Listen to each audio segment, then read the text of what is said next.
Hey everybody, it's Eric. Last night I saw No Time to Die, the final James Bond film from Daniel Craig, wrapping up his 5-film saga that basically I think has taken about 20 years to complete. That's okay. The movie is finally here, and I loved 2 hours and 30 minutes of this movie. Unfortunately, the movie is 2 hours and 43 minutes. I loved the director did a great job. The cinematographer did a great job. The editing is fantastic. The score, Hans Zimmer, amazing. The Billie Eilish song, I can even handle that. Loved it, loved it, loved it. But the ending really sucks. All right, let's go over this cast, the returning cast, this great cast from Spectre into No Time to Die. Returning is Léa Seydoux as Madeleine, and I like her in the role as James Bond's girlfriend. A lot of people don't think they have chemistry, Daniel Craig and her, but I disagree. I think the chemistry's there. I think her character, because she's got a pretty complicated backstory with Spectre and a history, I just think she's a colder character. I think that's the way she's playing it. And her history is a major plot point of this film. In fact, the movie even starts off with her as a young child. M returns, played by Ralph Fiennes, and M is up to no good, actually, off the books with a secret project that we're going to talk about in just a second. And that history is going to come back to haunt M. Q returns, Moneypenny is back, Jeffrey Wright is back as Felix, and Christoph Waltz Blofeld is back, thankfully, because he's awesome in the role. Always scheming, always planning. When he was in Spectre, that scene where he shows himself, such a good scene, and he has a scene in this movie, and it's a great, great scene. He's just everything he's given, he's working with it. He's even though you think you have him contained, you don't have this guy contained. Plans within plans. He's got a trick up his sleeve that I absolutely loved. It could be a little more camp, but I absolutely loved it. It felt like vintage James Bond to me. And his hatred for James, you can just feel it. It's palpable. So love Christoph Waltz in the role. Awesome cast there. Let's talk about our new people. Rami Malek is in this film as sort of the new villain, Safin. He is the new villain. And so Safin has a history with Madeleine, a past. And Safin has sort of like, his motives are a little complicated. In the beginning of the movie, it's just pure revenge, and they explain that to you. And then once he accomplishes his goal, I guess it turns to world domination, and I'm not really sure if they did a good job fleshing out why. Why, okay, he got kind of what he wanted, and now the second half of the movie, you have to stop him from world domination. So here's the deal. Here's the plot. M has been developing a secret weapon off the books, and it's a nanovirus.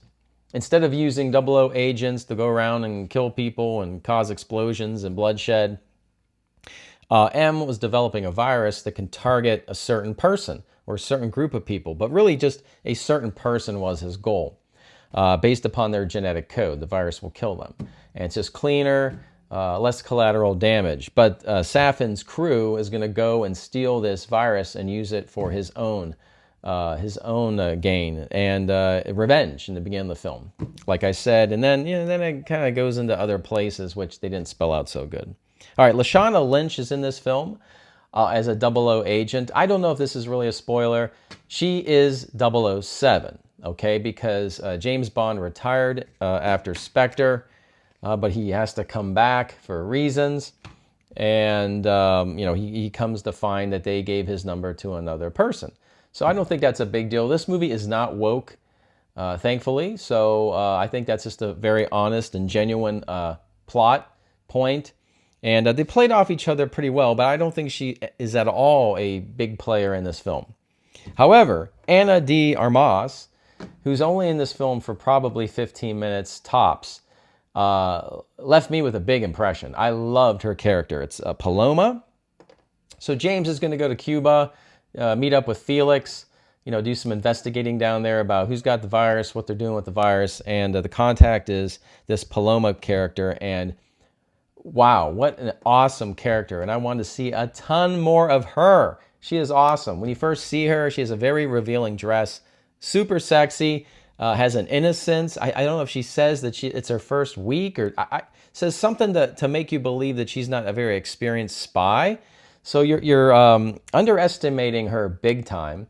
But as they go along on their little mission to gain information and infiltrate a little party, you find out that she does much more than hold her own. And when the action hits, she is a ruthless killer with no hesitation. I absolutely loved the character Paloma. This is a very well-made film. It's gorgeous, beautiful to look at. The director did a fantastic job. All the scenes are given time and room to breathe, whether it's landscapes, if they're shooting a forest or Cuba, just gorgeous. And when we get into the action, there's no shaky cam. You're not getting a headache. You can see the fights going on. You can appreciate the fight choreography, really. Camera's not cutting away. It's some of the best fights and gunfights and even car chases are in this film. These could be the best, frankly. I liked the score by Hans Zimmer. I even liked the song by Billie Eilish. So very well done there. These actors are really giving their best performances. And there's humor. There's humor. And I think when the humor comes in, it's earned. It's not forced. During the middle of this film, I was already making up my mind. I like it more than Skyfall. I like it better than Quantum of Solace. Unfortunately, we're going to get into spoilers now. About the reasons, this film left me with a bad taste in my mouth. All right, so why don't I like the ending of this movie? They kill James Bond. They just kill him. So James Bond, toward the end of the film, is going to learn that he and Madeline had a daughter that he did not know about, and Safin is going to kidnap Madeline and his 5-year-old daughter and take him to his secret island. So James has to go to the island, blow up all the virus so it doesn't go around the world, and save his family. So the saving the family part, I didn't mind so much. I just think the way they killed James Bond just ends things weak. It ends things weak. A James Bond movie, you should leave happy.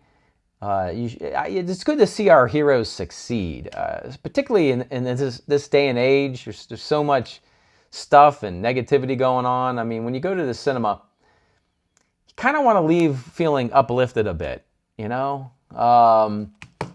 So after James Bond, was killed, this movie theater, you could feel the energy throughout this film in the movie theater. And then as soon as he's dead,